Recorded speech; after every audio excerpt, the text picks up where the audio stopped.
I'm going to recap some of the features that we already have and some of the things that we've released in the last year.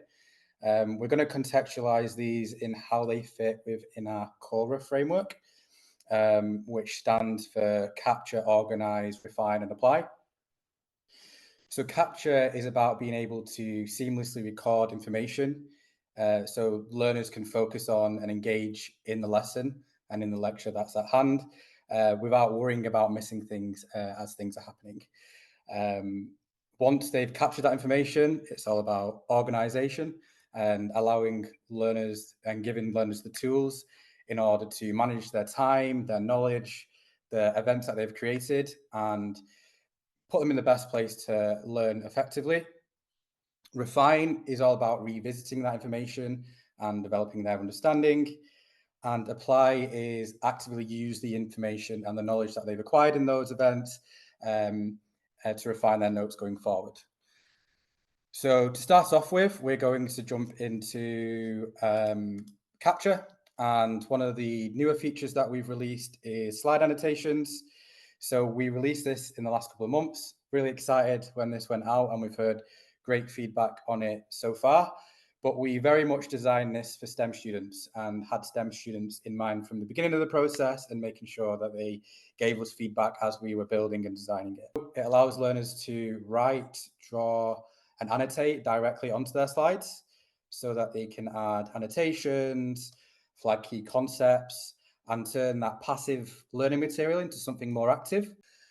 In terms of how that specifically supports STEM students, STEM learners can break down and explore diagrams and equations that may otherwise be overwhelming and sometimes difficult to understand.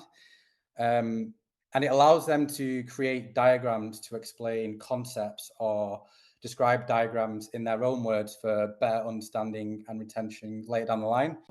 So in a similar vein, Scribble enables learners to add handwritten notes using a variety of different cards and tools.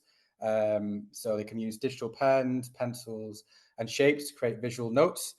Again, this was specifically designed for STEM students so that they can sketch out concepts, engage with course material on a deeper level, ensuring hopefully that they understand and remember more of the content that was discussed.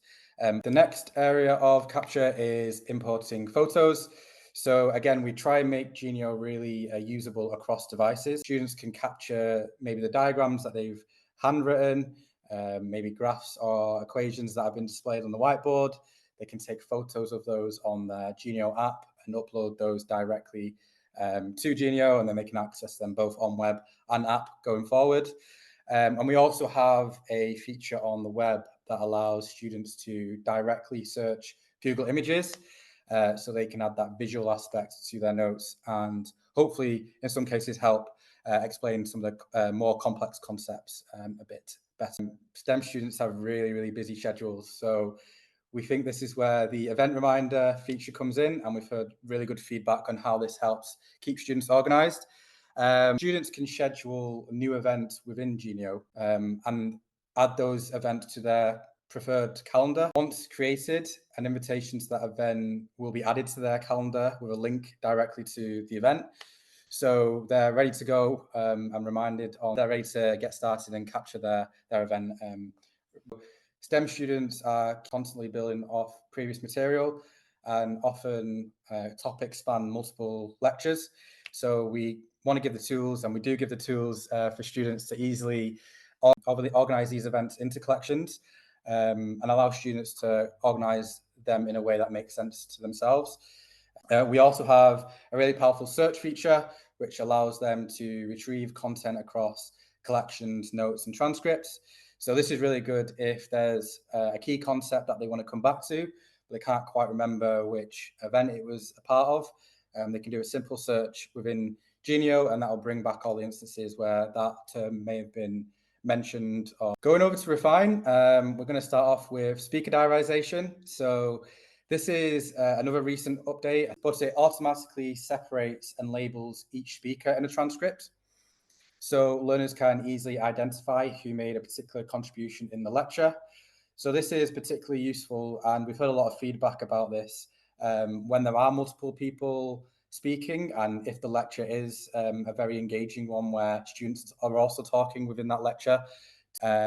So one of the first areas we added equation support was in the outlines, but you can see that the formulas are displayed in the outlines. And we are going to talk about some of the additional features that we're going to be adding very, very soon. Equation support in notes and transcripts. So we're really excited for these updates. We've had lots of feedback from some people in the webinar here, and also learners about additional equation support. So very soon, we will allow learners to insert their own LaTeX formula within their notes, and also display formulas within their transcripts. So we're really excited by these new features that are coming out. This is part of our ongoing effort to seamlessly integrate equations and formulas into the Genio Notes experience. And hopefully it's something that will be in your hands, at your students' hands very, very soon. And we hear some good feedback once it rolls out. We also added equation support in QuizMe.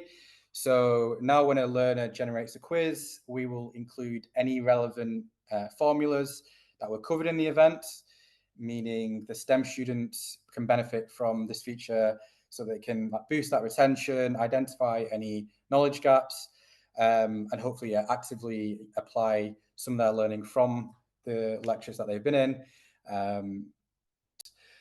So we are going to attempt to do a little bit of a demo now. So bear with me as I share my screen.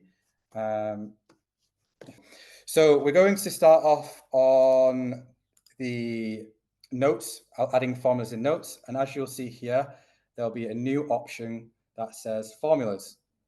So when a student clicks this, a new dialog will open up, and the students will directly be able to insert their formulas within this input. To note, they do need to write in LaTeX formulas. So it will be sort of the LaTeX markdown. And we will be adding some information in here to link out to any help information if LaTeX is new to some of the students. But just to copy and paste a formula in, just to save any of the demo jitters, you'll see the LaTeX formula being displayed in this input here, and it will preview how that looks once it's added to the event. So if I actually go back one, it will also show where there might be errors in the formulas and where you might need to sort of update that. And as you can see, I've entered there, and it's showing as we expect. Once I hit confirm, it'll go into my notes and I can enter it. I can also then go in and edit that in the future as well if I want to, which is great. The next thing that I'm going to demo is the formulas in the transcript. You will be able to see this new option that we'll be adding here. So where we allow users to hide and show speakers for the speaker diarization, we will also have the ability to show formulas. So as you can see here, we'll have a block of text, and any formulas that have been spoken, we can now convert here. As you can see, all those formulas will be now converted within the transcript. We also wanted to make sure that they can turn these formulas off and on whenever they want to, just to make sure that they have that flexibility. And there will be additional support added here in the future, where we will allow users to actually go in and edit the formulas within their transcript as well. So that is another update that we'll be bringing sometime soon.